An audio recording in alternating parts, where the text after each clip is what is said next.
Assalamu alaikum students, my name is Sonia Khan and welcome back to my channel. Today I am going to explain equal matrices.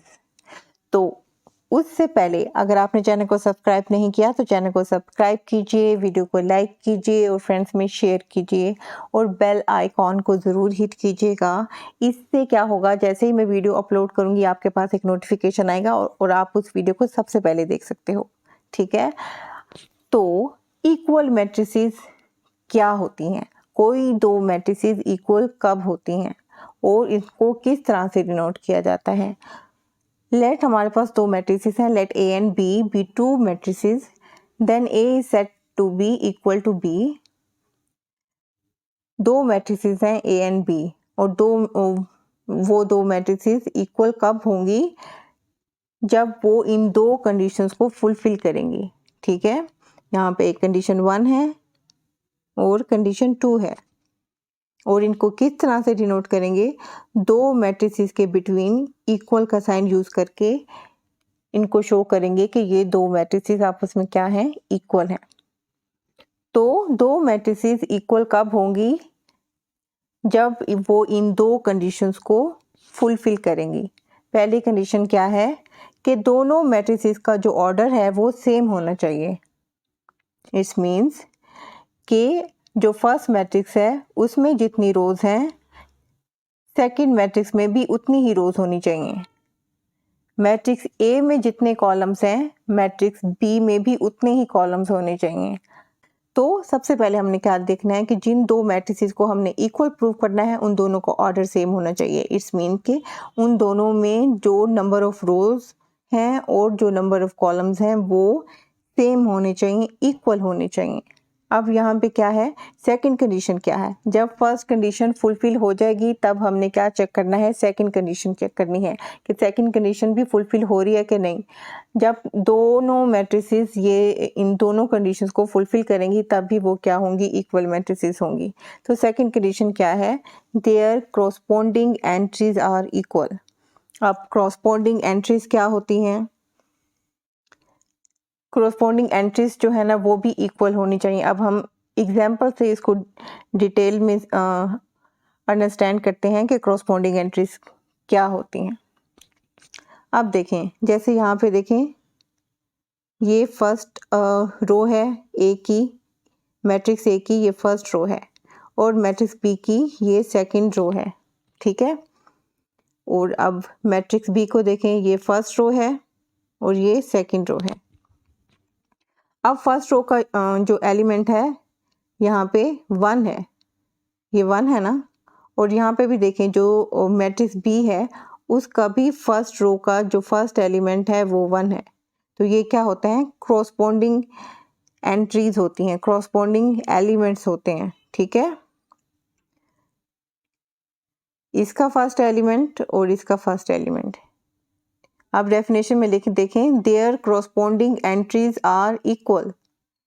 ठीक है, corresponding entries क्या होती हैं कि अगर हम फर्स्ट रो को ले रहे हैं तो फर्स्ट रो का जो फर्स्ट एलिमेंट है सेकंड मैट्रिक्स में भी जो फर्स्ट रो का फर्स्ट एलिमेंट है वो सेम होना चाहिए, बिल्कुल सेम होना चाहिए। ठीक है, अब यहाँ पे तो ये दिख रहा है ना कि यहाँ पे भी 1 है, यहाँ पे भी 1 है, तो ये सेम है, इक्वल है। अब हमने फर्स्ट रो के सेकंड एलिमेंट को चेक करना है। अब यहाँ पे देखें, फर्स्ट रो का जो सेकंड एलिमेंट है वो क्या है, 3 है, और यहाँ पे जो फर्स्ट रो का जो सेकंड एलिमेंट है वो 2 + 1 है। यहाँ पे दो एलिमेंट के बिटवीन ऑपरेशन हो रहा है। कौन सा ऑपरेशन हो रहा है, एडिशन, प्लस हो रहे हैं दोनों। अब हमने इसको सोल्व करके देखना है कि आंसर क्या आता है। 2 + 1 = क्या होता है, 3 होता है। इट्स मीन कि यहाँ पे भी जो एलिमेंट है वो क्या है, 3 है। तो अब देखें, यहाँ पे भी 2 + 1 कितना होता है, 3 होता है, और जो फर्स्ट मैट्रिक्स ए है उसका भी सेकंड रो का जो सेकंड एलिमेंट है 3 है। इट्स मीन के फर्स्ट रो का जो सेकंड एलिमेंट है दोनों मैट्रिसेस का सेम है। ये क्या होते हैं, क्रॉसपोंडिंग एलिमेंट्स होते हैं। यानी कि अगर हम फर्स्ट रो को ले रहे हैं तो फर्स्ट रो का फर्स्ट एलिमेंट दोनों मैट्रिसेस का सेम होना चाहिए और फर्स्ट रो का सेकंड एलिमेंट दोनों मैट्रिसेस का सेम होना चाहिए। अब इसी तरह से हमने सेकंड रो को भी चेक करना है। अब यहाँ पे देखें सेकंड जो फर्स्ट मैट्रिक्स है उसका जो सेकंड रो है उसका फर्स्ट एलिमेंट क्या है, -4 है। और जो मैट्रिक्स बी है उसकी जो सेकंड रो है उसका जो फर्स्ट एलिमेंट है या एंट्री है वो क्या है, -4 है। यहाँ पे दोनों सेम है। अब हमने चेक करना है कि जो सेकंड एलिमेंट है वो भी सेम है या नहीं है। यहाँ पे क्या है, 2 है। यहाँ पे देखें 4 - 2 लिखा हुआ है, तो 4 - 2 क्या होता है, 2 होता है। अब यहाँ पे देखिए 4 के साथ प्लस का साइन है और 2 के साथ माइनस का साइन है। ऑपोजिट साइंस होते हैं तो वैल्यूज माइनस होती हैं। ये सारी जो प्लस माइनस के जो रूल्स हैं ना वो मैंने फर्स्ट लेक्चर में डिस्कस किए हैं। अगर आपने वो वाला लेक्चर नहीं देखा तो डिस्क्रिप्शन बॉक्स में लिंक है, आप वहाँ पे क्लिक करके वो वाला लेक्चर देख सकते हो, ठीक है। उससे ये आपको क्या होगा, प्लस माइनस के जो कंसेप्ट हैं वो क्लियर होंगे और आपका मैथ जो है ना बहुत अच्छा हो जाएगा।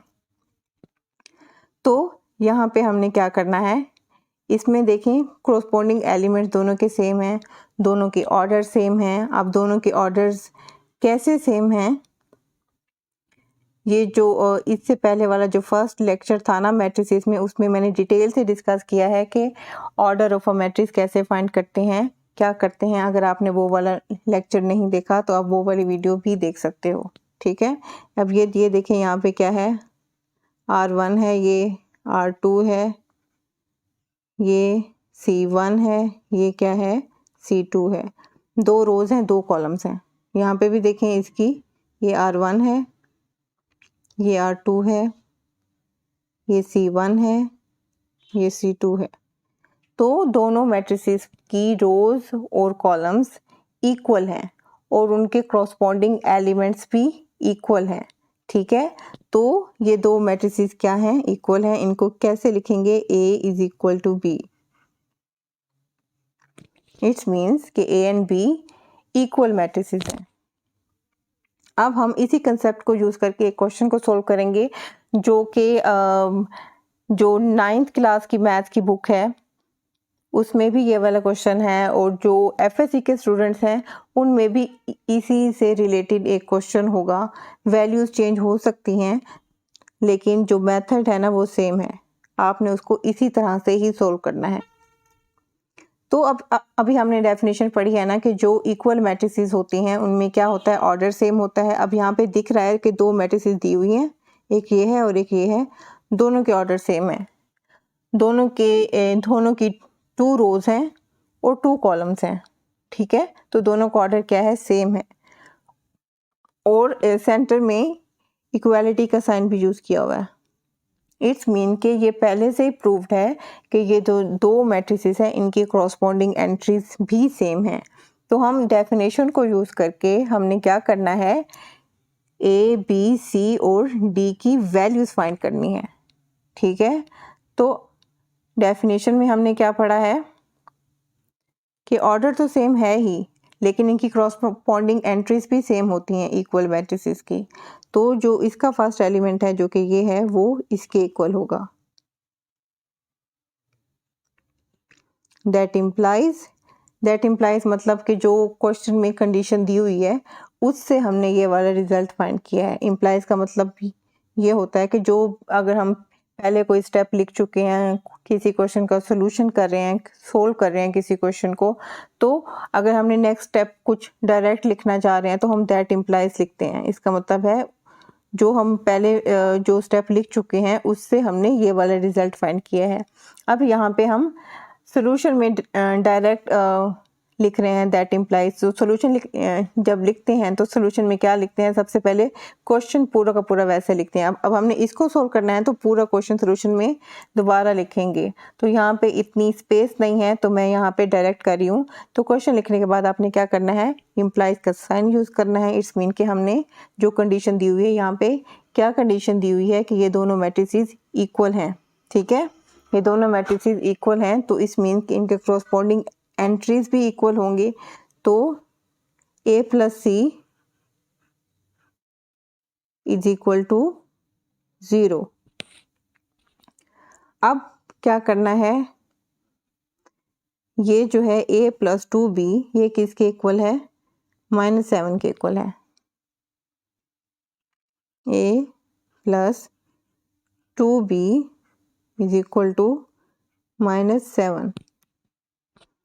अब c माइनस 1 किसके इक्वल है, 3 के इक्वल है।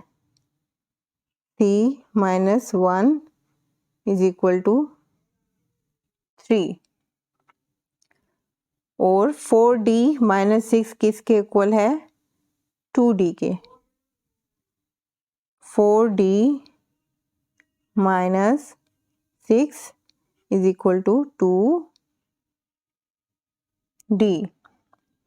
ठीक है, अब हमने इन इक्वेशंस को यूज करके a, b, c और d की वैल्यूज फाइंड करनी है। अब यहाँ पे देखें a प्लस c जो फर्स्ट इक्वेशन है इसको हम नाम दे देंगे इक्वेशन 1, इक्वेशन 2, ये जो है इक्वेशन क्या है 3 है और ये इक्वेशन क्या है 4 है। सबसे पहले हमने उस इक्वेशन को यूज करना है जिसमें जो वेरिएबल है वो सिर्फ एक हो। अब देखें ये जो थर्ड इक्वेशन है ये वाली c minus 1 is equal to 3, यहाँ से हम सबसे पहले c की वैल्यू फाइंड करेंगे और वो वाली वैल्यू हम इक्वेशन 1 में पुट करेंगे तो हमारे पास a की वैल्यू आ जाएगी। तो c minus 1 is equal to 3 है।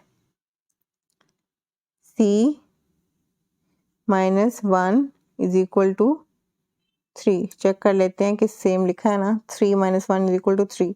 ठीक है, अब हम यहाँ पे क्या करेंगे, c इज इक्वल टू 3। अब -1 देखें, -1 यहाँ पे क्या हो रहा है, 1 जो है यहाँ पे क्या हो रहा है, माइनस हो रहा है। तो जब इसको इस साइड पे लेके आएंगे तो क्या हो जाएगा, +1 हो जाएगा। जब एक साइड से दूसरी साइड पे वैल्यूज शिफ्ट करते हैं तो उनके साइन चेंज करते हैं। ठीक है, अब यहाँ पे -1 था तो उसको इस साइड पे जब लेके आए हैं तो वो क्या हो गया, +1। तो c की वैल्यू क्या हो गई, c इज इक्वल टू 4। अब हमने ये जो c की वैल्यू है इसको इक्वेशन 1 में पुट करना है। इक्वेशन 1 क्या है, a plus C is equal to 0, ये है equation 1। a plus C is equal to 0, ठीक है, ये इक्वेशन 1 है। अब यहाँ पे हमने a को वैसे के वैसे लिखना है और c की जगह पे क्या पुट करना है, 4। ठीक है, a इज इक्वल टू 4 को अब इस साइड पे लेके आना है। तो यहाँ पे 4 क्या है, +4 है, तो इस साइड पे आएगा तो क्या हो जाएगा, माइनस हो जाएगा। जब वैल्यूज को एक साइड से दूसरी साइड पे शिफ्ट करते हैं तो प्लस वाली वैल्यूज माइनस में हो जाती हैं और जो माइनस वाली वैल्यूज हैं वो प्लस में हो जाती हैं। ठीक है, उनके साइन जो है ना वो चेंज हो जाते हैं। अब हमने a की भी वैल्यू फाइंड कर ली है और c की भी वैल्यू फाइंड कर ली है और नेक्स्ट हमने क्या फाइंड करना है, b और d की वैल्यू फाइंड करनी है। ठीक है, अब क्वेश्चन जो इक्वेशन नंबर 2 है इसमें हम a की वैल्यू पुट करके b की वैल्यू को फाइंड करेंगे।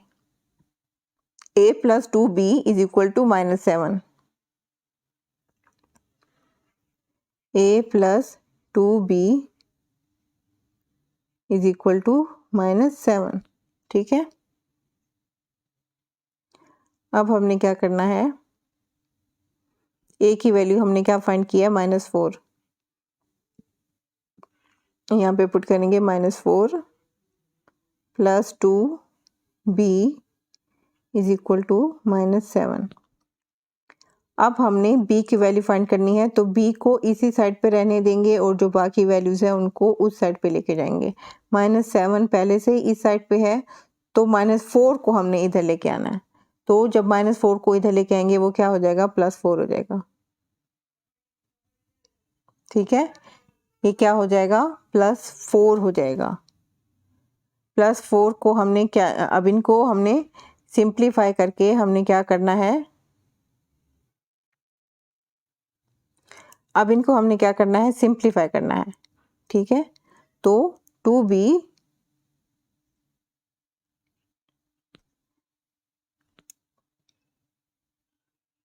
को वैसे के वैसे लिखेंगे, 2b इज इक्वल टू -7 + 4, -7 + 4 है तो आंसर क्या आएगा, -3।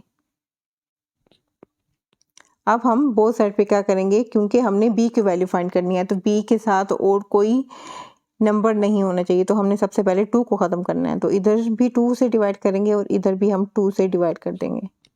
ये 2 इससे क्या हो जाएगा, कैंसिल हो जाएगा। और यहाँ पे b की वैल्यू क्या आई है, b इज इक्वल टू -3/2। अब हमने क्या करना है, अब हमने d की वैल्यू फाइंड करनी है, तो हम इक्वेशन 4 को यूज़ करेंगे। 4d - 6 is equal to 2d।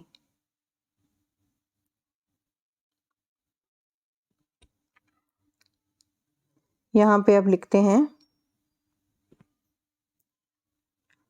4d - 6 is equal to 2d।